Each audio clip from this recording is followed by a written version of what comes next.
puncak Kemoyan gitu. Inilah Nagari, salah satu yang memiliki destinasi wisata alam. Tepatnya di Kampung Bukoreh, Jolang Sentosa, Nagari Padang Lugur. Cara raun literasi adalah bahasa sehari-hari. Raun artinya berpindah-pindah. Nah selanjutnya kenapa saya pindah minta relokasi tugas ke Mapatunggu Selatan?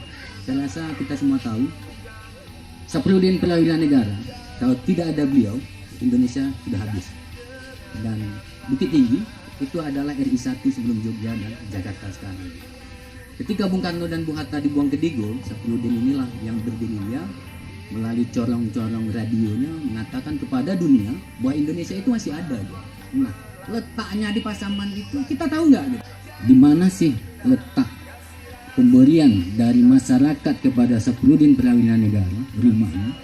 Nanti 1 tahun saya di Ngelolo, cerita rakyat terkait dengan Saprodin Perwira Negara ini telah selesai saya tulis. Itu tujuannya. Perkenalkan, saya Arbi Tanjung, saya dari kumpulan Bonjol. Saya melihatnya ya ini bentang alam. Pertanyaannya apa kaitan bentang alam dengan kebudayaan? Bukan tidak punya cerita. Saya yakin di sini punya kebudayaan.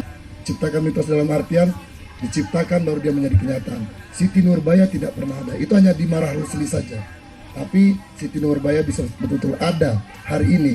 Ada taman Siti Nurbaya. Siti Nurbayanya nggak ada. Tapi hari ini Siti Nurbaya kayaknya benar-benar ada itu.